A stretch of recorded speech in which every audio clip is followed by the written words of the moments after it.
Sa atin na may konsulta mo, pag-usapan natin ngayon na ang posibleng dahilan kung bakit may mga taong mahilig mag-discriminate. Yan. Kagaya ng mga taga-Sofitel. Day 5 na ho kami. Hindi, matindi kasi. Baka hindi alam nung mga, baka yung iba ngayon palang nanood o kaya yung iba ngayon palang nagbukas ng channel. Ang mga issues kasi dyan, una, isa yung yaya ni Doktora Barba, di ba? Well, of course, pinalagpas na yun ni Doktora Barba na yung kanyang mga anak ay hindi nakakain dahil hindi pinapasok doon sa kainan yung mga yaya kasama ng kanyang mga anak dahil nakasuot ng scrub suit. Samantalang may mga foreigner na naka-shorts at nakasando, pinapayagan naman nilang pumasok. Pangalawa, merong mga naka-check-in na mga Pilipino, yung mga anak nila may daladalang pagkain na binili sa labas. Siyempre, mga bata, gusto nila yung ibang mga fast food, may hawak-hawak na na mga french fries at saka papasok doon sa hotel, naka-check-in, hindi pinapasok dahil Pilipino. Sumunod, may dumating naman na foreigner, may daladala, yellow cab pa, laki, kitang-kita, pinayagan, di ba? Commercial na, libre, di ba? Tapos, si Attorney Romy Macalintal, hanggang ngayon, issue pa rin ng demanda ni Attorney Romy Macalintal sa kanila. Bakit? Kasi sa mga senior citizens naman ang kanilang naging problema. Merong card silang binebenta, 8,000 lang isang taon para makakuha ka ng 50% discount. Kaya meron si Attorney Reggie na mabuti na lang hindi niya na inirenew ngayon. Hindi na. Di ba? So, makaka-enjoy siya ng 50% discount kahit na siya hindi senior citizen. Kung ako naman na senior, makaka-enjoy din ako dapat ng 50% plus on top of it yung pagiging senior ko, which is 20%. Dahil kung halimbawa, I will only enjoy the 50%, pareho na lang kami ni Atty. Reggie. Ngayon ang katwiran nila, kahit anong hotel daw, walang binibigay na double discount. Ayun ang tawag nila, double discount. Pangatlo, pang-apat. Tingnan ho ninyo ang ikinakatwiran sa atin kung bakit daw tayo tinanggal doon sa kanilang program list. Dahil hindi raw mai-accommodate ng kanilang system. Anong klaseng system ba yon? Ibig nyo sabihin, lahat ho ng bahay ng mga hindi naman hotel, kapag kinikerry ka ng cable provider, which ang cable provider nila ay Sky Cable, na lahat ng package ng Sky Cable, kine-carry ang UNTV. Dahil free TV. Dahil free May TV must yun. carry rule. Oo, ng NTC. Sila, talagang discriminately, tinanggal lang nila yung UNTV sa kanilang program list. At nung tanungin natin sila, bakit? Wala lang. We dropped it, diba? Ganon. Ibig sabihin, sininggle out tayo na tinanggal tayo sa listahan ng kanilang mga programa. Kaya ho, yung mga may program sa atin na mga kaibigan natin sa Rotary, hindi kayo mapapanood pagka nandiyan kayo sa Sofitel. Yun ho, mga kasali sa UNTV Cup, pagka ho nandyan sa Sofitel naka-check-in mga kaibigan nyo, hindi ho kayo mapapanood, di ba? Yung mga, lahat ng mga kaibigan natin na Mga doktor. ahensya ng gobyerno. All agencies. Pag diyan kayo nagpunta sa Sofitel, yung mga programs ng DOJ, programs ng DFA, ng AFP, ng PNP, lahat ng mga may programs diyan, hindi ko kayo mapapanood. Kasi nga, hindi kayo, wala hong UNTV sa kanila dahil tinanggal nila. At ikaw, Doc Mon, yung ASOP mo, hindi rin mapapanood yan doon. Kaya huwag ka mag-check in doon, di ba?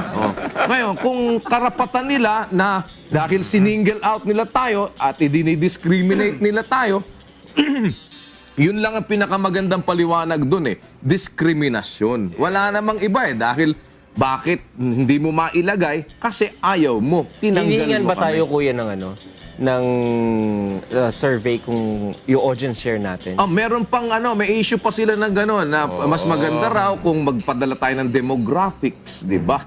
Kayo, yun ba yung ginagawa ninyo sa lahat, di ba?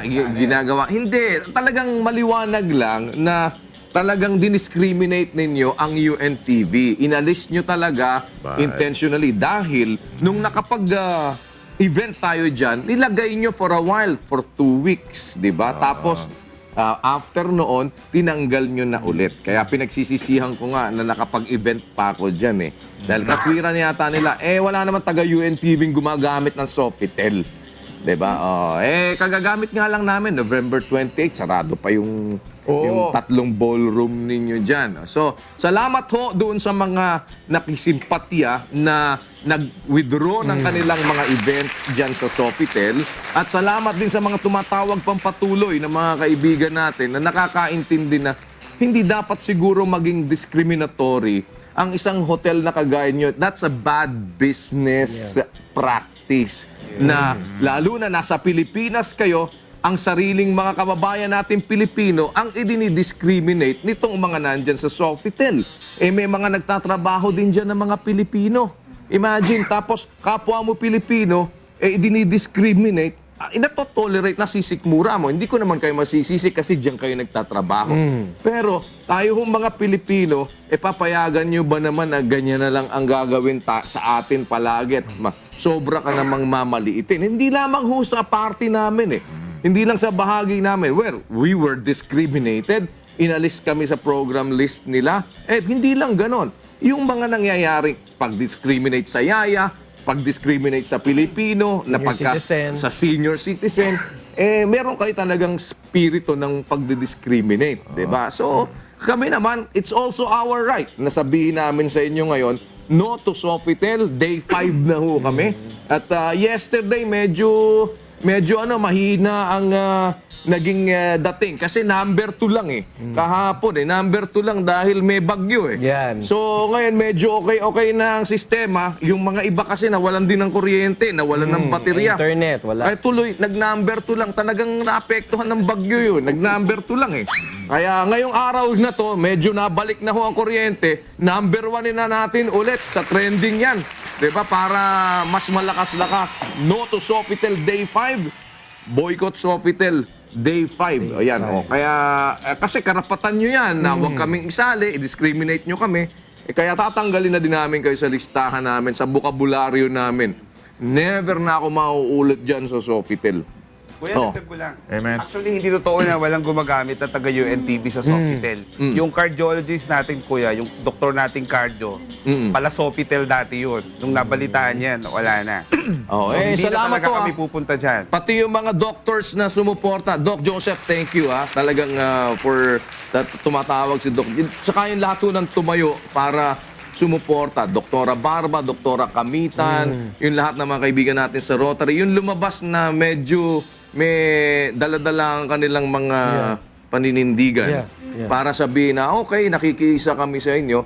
Salamat to. At sa lahat ng mga nag-withdraw ng kanilang events dyan sa Sofitel dahil sa pakikisa sa atin, salamat po. Hindi natin ibig na kung ano pa man na magkaroon ng masamang sa kapwa-tao. Kaya lang, may mga pagkakataong kailangan nating tumayo at manindigan at sabihin kung ano naman yung para sa atin hong karapatan. Dahil kung hindi lang naman ho sa atin Di bale, kung sa atin gagawin, siguro may mga pagkakataon pwede mong palagpasin. Pero kung hindi nila matututunan ng aral, ang mangyayari sa kanila ay magpapatuloy ang ganyang pag-uugali na mag-discriminate ng kapwa-tao, Pilipino pa mismo sa sarili niyang bayan, mga maliliit na mahihirap, kagaya ng mga yaya, at ang mga kapwa natin na mga senior citizens na parang hindi rin nila pinapahalagahan. Kasama natin si Dr. Rainier Umali. Ayan. Bakit ba ako napunta? Doc, good morning muna, Doc. About discrimination po. Oo nga pala, Doc. Ayan. Ano ba ang masasabi nyo dyan, Doc? Pag pinagsapatan ng discrimination, palagi yan, ang kasama na kagad yan is prejudice and superiority complex. So, ibig sabihin yan, yung sobrang taas ng pagkakilala sa sarili. Yes. Yung sobrang bilib nila sa sarili nila. Oo. And may prejudice kagad yan na may pinipili ka na agad na grupo or tao or institusyon na pwede mong tanggapin o hindi. No? Prejudice ka na agad sa ganoon. Why? Hindi ko alam yun kung bakit. Now, in second, may superiority complex ka. Because the mere fact discriminate mo ang isang grupo, tao, or whatever, no? Wala kang pakialam kung ano epekto niya sa iyo. You feel superior doon sa grupo na yon. Ano? Hindi makikita kagad yung repercussion ng iyong mga desisyon. So Until parang such time, feeling dumating. mo, parang feeling mo, whatever it is, insignificant ang kaya mong gawin sa akin. Yes. Diba? Parang Yes, parang tatawanan lang kita kahit Tatawanan, na oo. Kayang-kaya mawalan ko ka yan. ng 10 events araw-araw, Yes. hindi mo ko kaya yung Yes. mga tipong ganon. Oo. Until such time, makita yan ng upper management, sandali, business is business Oo. Diba? Kasi Kahit mawala yung maliit na yan, kung maraming maliit na mawala yan, malaki rin yung bandang huli. Mananagot ka ngayon sa higher up mo. Dok, Umali, tanong ko, no, bakit usually mga Pilipino yung mahilig mag-discriminate sa kapwa nila Pilipino? considering na madali ding ma-discriminate ang Pilipino Yes, ng mga banyaga. Oo. Ang mga Pilipinos, paano hindi tayo ganun kaklanis compare ng ibang ng ibang mga race, no? We're talking of race. Tingnan mo, kahit sa abroad, tayo mga Pilipinos, hindi minsan tayo nag-iimikan Kikibuan. Pero pakita mo mga Chinese, they have a Chinese community, iba-iba.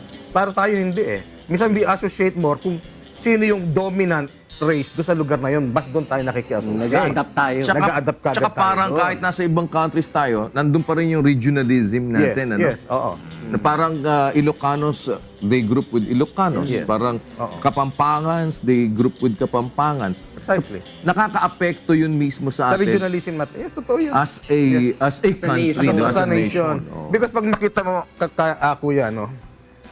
Sinasabi ka palagi yan Kung ano yung pangit sa China at sa Japan, napunta sa atin.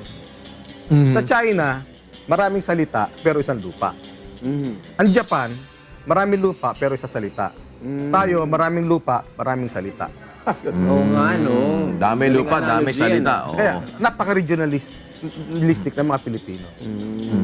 So ano ngayon ang isang pwede dito na maging campaign kasi kung minsan ang sa akin kasi of course una values din to Yeah. 'Di ba? Paano ka lumaki? Ano yung orientation mo? Yes, totoo Ano din yung gaano din kataas yung moral mo sa parang yung tinitignan mo Moral ascendancy mo. Oo.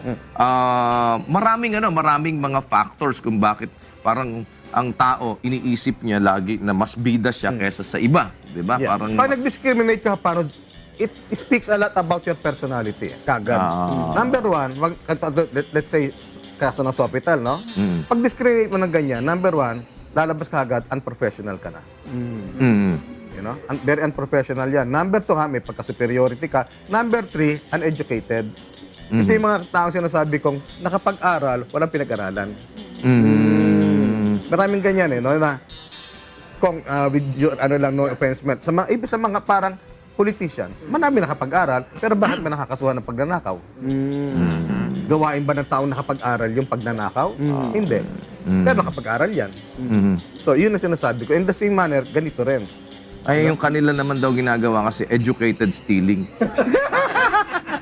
Still stealing. Kita mo, 'di ba? Pero po, Parang Doc, meron po kasing mga halimbawa po yung example ng discrimination din, yung mga guards, na pag halimbawa nakita nila na maganda yung sasakyan mo, they'll just let you pass. Precisely. Pero pag halimbawa ang sasakyan mo medyo Pangit. kakarag-karag, hintuan ka nila. Kahit na ano yan kahit na yung pag maganda ka, pasok. Pero pag medyo hindi ka maganda, aharangin ka, no? Kaya yun sa mga tao ko, palagi ko tinuturo sa kanila, when you manage, no? You manage by probability, not by personality. Or else it will cloud your yung decision making mo You know? Oo. Kaya sinasabi din yan sa Bible huwag kang titingin dun sa kanyang kataasan, sa kanyang kababaan dahil ang tao tumitingin sa anyo. 'Di ba? Parang nangyayari yun na ang nangyayari sa iba, tinitingnan talaga nila yung panglabas na kaanyuan Yes, oo. kesa dun sa panlo. Kaya nga halimbawa, nakakita mo medyo naka-Amerikana. Kaya nga ngayon ang mga magnanakaw naka-Amerikana na. Tsaka Diba? nakabarong. Nakabarong na, 'di ba? Kasi iniisip nila na hindi sila mapapagbintangang magnanakaw. Dahil doon sa ang tao, pag tinignan yung tao, nakatingin sila sa ano ba itsura nito, ano ba ang anyo nito. Kaya nga maraming nabibiktimang mga lalaki ng mga magagandang babae. 'Di ba? Pag sana, kuya, kung napanood niyo yung advertisement ng isang facial cleanser. Ewan ko napanood nyo na gumawa sila ng social experiment. The same person, pinag-apply nila ng trabaho. Oo. Yung una, ang dami niyang tigyawat. Second person, siya rin, pero nilinis yung mukha. Yung mga ano doon, yung mga subjects, ang pinili nila yung second. Oo, kasi may... Dahil maayos. That in itself proves na tayo apektado ng how we perceive people eh. Pero yun naman, meron ng ano yun, hygienic factor. Yeah. Pagka minsan, di ba, parang mas pipiliin mo yung mabango hininga kaysa sa mabaho ang hininga. But just the same, dapat sa pwede mong i-provide sa kanila, halimbawa, yung maitutulong mo, hindi mo tutulungan yung gusto mo lang tulungan, di ba? Parang, pagka halimbawa, may na-aksidente sa daan, titignan mo muna, tatanong mo yung, teka muna, itong na-aksidente ba na to? Ano ba to? Ano bang Mahirap ano ba nito? Babae, Saka mo lalaki, tutulungan, di ba? So, dapat open ka sa lahat sa paggawa mo ng, hindi mo pipiliin kung sino gagawan mo ng mabuti, di ba? Kaya lang yung iba talagang, iba kasi naman yung pagpili na mapapangasawa. Siyempre, pipiliin mo yun, di ba? Yung ayaw mo ng, pero yung gagawan mo ng mabuti, dapat ano lang. Doc, may tanong ako. Posible kaya na yung taong superior ang kanyang pakiramdam ay actually inferior? Oh, yes. Diba? Defense This mechanism. superiority Kinocompensate complex is a clout, no? To hide inferiority complex. Kasi yung napansin ko sa showbiz, yung mga talagang sobrang mga talented na tao, mabababa Humble, magsalita eh. Yung mga Sino medyo, naman yung mga ano, yung mga medyo-medyo lang, sino yung mga angas? oo, ganon. Sabihan na nga ng Chinese yan, Doc Front Mon lang eh. The worst wheel of the cart makes the lousiest noise. Ayun. Yeah. Doc Tama. Joseph, I agree. you have something Dahil to ask. dito, Kila? Doc Umali, may tanong, bakit sa mall, kapag medyo askad ang muka, kakapakan ka ng halukayin pa ang bag mo, kapag maganda, medyo sasaludo pa sa'yo, ito ba ay isang uri ng discrimination? Definitely. Prejudice. Yeah, prejudicial kagad yung guard na pag hindi maganda itsura mo, wary kagad ako sa'yo, suspicious kagad ako sa'yo. Kaya kapag halimbawa, Louis Vuitton bag mo, di kakapkapin. Hindi kakapkapan. Pero pagka bag mo lang, siya wallet. Kaya doon sila nalulusutan minsan. Oo, nalulusutan. Oo. Bakit sa mall ako, yung kap-kap sa akin, yung guard, ang tagal. Ibang discrimination din yan. Baka. Alam mo ba? No, babae guard, yung naasar ka na yung gaganong ka. Dahil Alam mo ba na discriminate na din ako ng kagaya niyan sa Middle East. Oh, lahat ng mga una pumasok na ganyan sa pagka tumunog, go back. Sabing gano'n doon sa mga ano sila, pagdating nung sumunod, pumasok akong gano'n, pagpasok ko, toot, come here. Sabi ko, bakit sila go back? Bakit ako come here? Tapos come here, kinapkapan ako. Tapos yung kapkap sa akin, ganyan ang kapkap sa akin. Malaswa, Sabi ko, bakit kaya? lalaki, babae? Ba't kaya? Lalaki! Kaya ako nagtataka, lalaki! Ganon. Wala nga ganun nga kapkap eh. Sabi ko doon sa mga ano, bakit kayo go back? Bakit pag nung ako, come here, tapos ang tagal din nangangapkap na ganun. Sabi, kasi maputiho kayo, tsaka wala kayo. Kaya sumunod na punta ko doon, nagbigote na ako, tsaka nagano na ako. Oo, discrimination ba yun, Doc? Definitely. Oo, Tsaka Doc, yung mga sa mga commercials, like yung mga hindi nakakakuha ng true love daw, pag yung una maitim siya, tapos biglang nung gumamit siya ng whitening, may true love na siya. Hindi, kasi nasa Pilipinas siya. Hindi totoo yun. Alam mo yung si Ate Erlyn mo, nagpunta kami nasa US kami. Naghahanap siya ng whitening, wala siyang makita. Sabi ko, maghanap ka dito whitening, mapuputi tao dito. Sa atin lang naman maraming ano. At saka, kanin nga dun eh. oo, dahil ang mga tao doon mahilig sa ibang kulay, di ba? At saka yung mga exotic beauty, di ba? Depende kung anong ano talaga eh. Pero kuya ha, hindi lahat ng discrimination pangit ha. You know, merong discrimination na tama lang. Katulad sa korte. Hindi ka pwede humasok na nakachinelas, naka-shorts, o nakasando. That is a form of discrimination. Pero Pero okay it's lang yun. more of a proper decorum. Yes, but, Di ba? but still discriminated ka. Oo. Eh, kung talagang Dahil mahirap paano ka, kung wala mahirap ka? Oo. Bawal din naka-shorts. Bawal na. Pero hindi pa rin maganda yun eh. Hindi pa rin maganda yun. Sa akin ha, kahit nasabihin mo na decorum yun, paano nga talaga kung wala yung tao? Di ba? Paano kung halimbawa, lawyer ako na puro pro bono. Tapos, kasi meron ako nakitang ganyan, lawyer, pinalabas eh. Sabi nung judge, "Oy, ayusin mo nga muna ang itsura mo bago ka umarap sa akin." Sabi nung sabi nung Wes. Kasi medyo yung yung barong niya, tapos yung itsura niya, dahil medyo nag-jeep lang. So, medyo magulo-gulo yung pag magsuklay ka muna bago ka umarap sa akin, yung mga tipong ganun. Power tripping. Tsaka hindi, kahit na, di ba meron mga ganyan? Minsan nakabukas lang kuya yung yung top collar mo, button. top button mo, papagalitan ka talaga, parang kala mo. Parang sasabihin sa'yo, "Are you trying to seduce me?" Parang ganun. Pag barong daw kasi formal, kailangan nakasara, sinasabi nila. Pagka ibuburol. O yun nga. Hindi, pero kahit nasabihin pa na yun basta when it is sa akin pagka na sinabi mo ng diskriminasyon, wala akong gandang makikita doon dahil diskriminasyon pa rin yan. You're saying, The word di ba? itself, di ba? Oo, parang pagka nilagay mo yun doon sa ganung aspeto, paano nga naman yun? Di ba kung wala ka naman talagang pambili, hindi ka na pwedeng... Kaya nga dapat sa korte, iuso na talaga yung nagtatagalog eh. Totoo yan. Di ba? Para patunayan kung ano ang mga ligid pangyayari na mga nagaganap sa, di ba? Ito po ang ating ihahatag sa atin pong mga, di ba? Marami. Pagka hindi ka marunong mag-English, tsaka dito sa atin sa Pilipinas, para bang pag marunong mag-English, matalino na. Diba? Tapos, pagka naman hindi marunong mag-English, parang tingin sa'yo, bobo ka na. Samantalang yung nag-i-English, ang karaming mga nag-i-English, mga bopil din naman.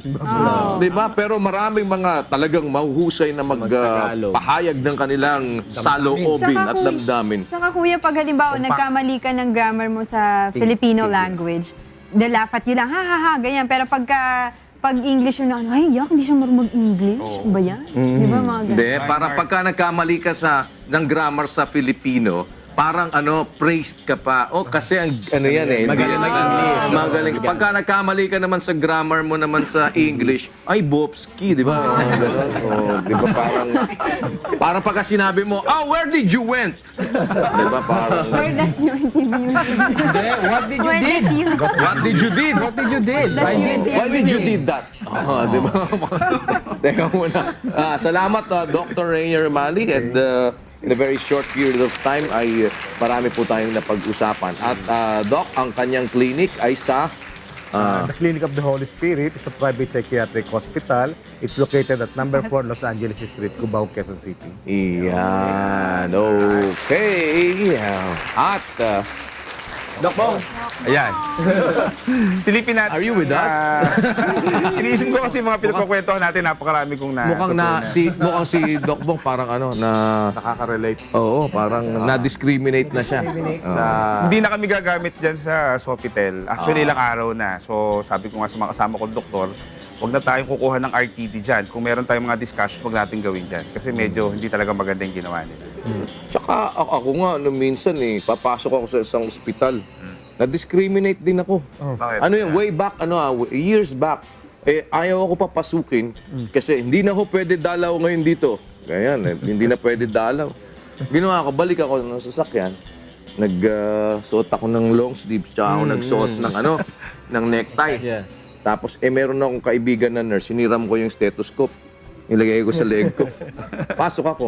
Good evening, Doc. Pinapasok ako. Wala naman ako sinabi, doktor ako. Diretso lang. Diba? Matapos, pinagkamalan ako may-ari ng St. Luke's. Tinanong ng tao, sino yun? Ba't mo sinasabi, may-ari ng St. Luke's yan? Paano? Hindi dahil kasi araw-araw ako doon nakatira. 6 months tayo nakatira 6 months dun ako. Ako daw may-ari ng St. Luke's. Dahil kasi doon na siya lagi, naka-confine na siya palagi doon. Pero yun ba? Ano bang sinasabi ng batas doon, Kong Erin? Hindi ba yun isang parang pagpapanggap? May kaso ba ako doon? Hindi naman eh. Wala naman ako sinabi, di ba? Wala kang Pero sinabi. kung nagsuot ka ng suot ng pulis, usurpation of authority. usurpation of authority, di ba? Pero kung halimbawa, wala naman ako sinabi, napagkamala niya akong doktor kasi may dala ako ng stethoscope. Wala yun. Hindi naman yun, di ba? Pag sinita ako, doktor ka ba? Pinadala lang sa akin. Pinakuha sa kotse. Sinampay ko lang ng ganyan sa leg. Sinampay ko lang sa leg ko. Tapos meron pa yung mga trabaho ng, sorry, bigla ko naisip yung trabaho ng mga, ano ba yun? mekaniko, mga babae, hindi siniseryoso ng mga lalaki. Pag magaling magmekaniko yung mga babae. Hindi na nila kaagad, Hindi, ako naman, hindi naman sa ganun, ha. Ako naman, mas tinitignan ko siya sa aspeto ng kagaya halimbawa. Si Jenny, di marunong magtanggal ng gulong. Di ba? Dahil, parang tinitignan mo kasi, mas dapat tulungan mo siya dahil merong certain limitations yung Babae at saka babae, lalaki. di ba? Pagdating sa, in comparison sa kayang gawin ng lalaki.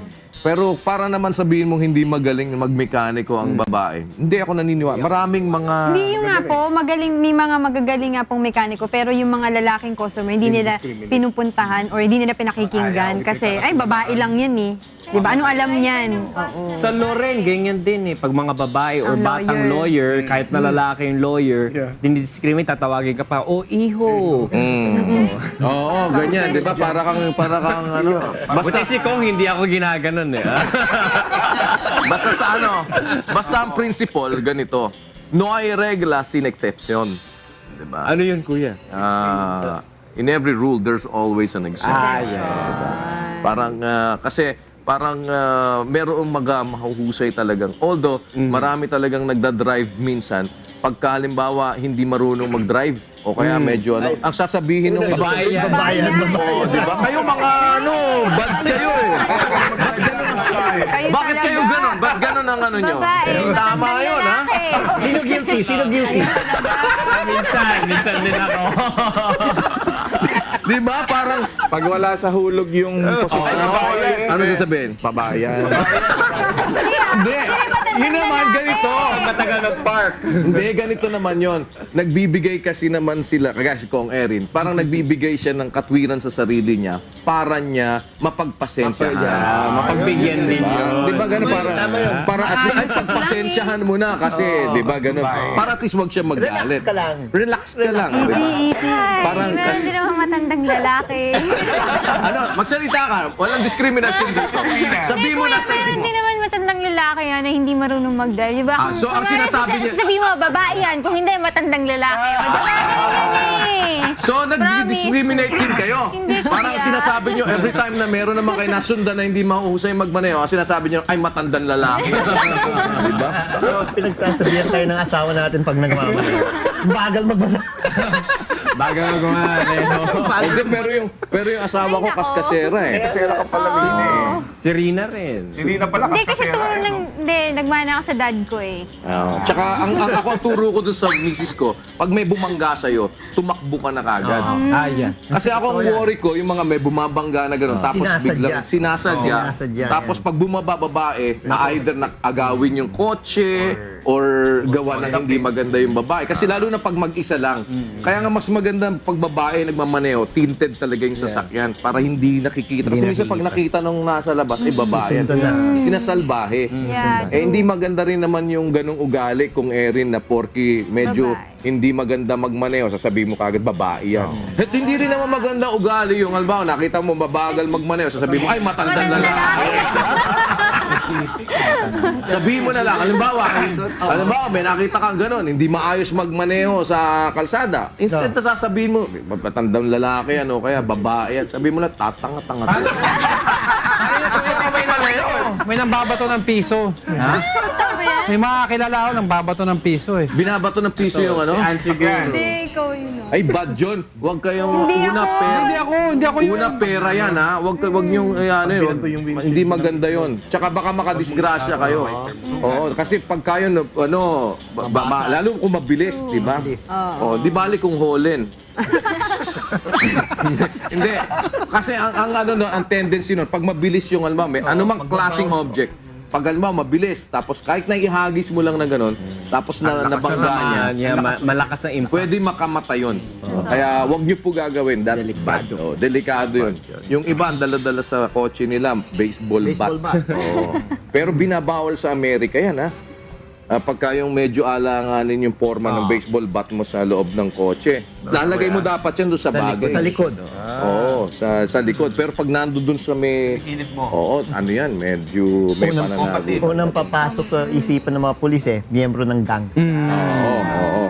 Miyembro ng Madalas maganyan si Kong Erin eh. Yung ba, nandudura na lang. Hindi, pwede kayo, dala kayo ng kung gusto niyo mag-express talaga, dala kayo ng yung Yung laruan ng mga bata.